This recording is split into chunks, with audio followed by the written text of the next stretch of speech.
WAGO relays and optocouplers. Relays play a crucial role in the long-term functionality of lighting in office buildings. While in the past mostly conventional lights have been used, today most modern lights with LED drivers are used. These consume significantly less electricity, thus saving costs.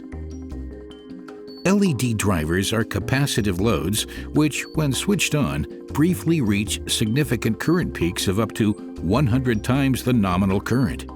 In comparison, conventional lights only show a maximum 10 times the nominal current. Although this peak only lasts a few microseconds, the relay contacts can weld together in this time window. This makes the relay unusable, which caused the lighting control system in the building to fail. To avoid this, let's take a closer look at the contact material. Special contact materials such as HESNO2 can reduce the effects of welding. Due to its brittleness, the weld is more likely to break when pulled by the mechanics than with less brittle materials, such as HENI.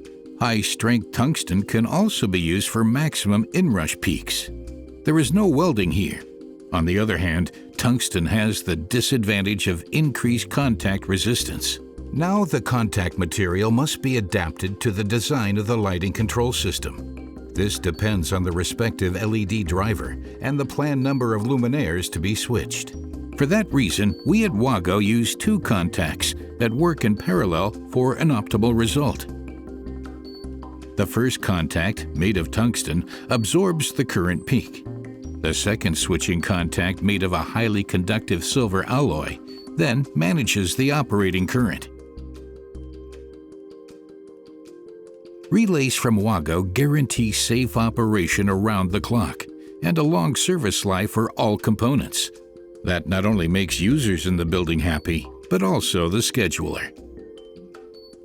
Using relays, optocouplers, and SSR modules from WAGO to manage short current peaks with ease.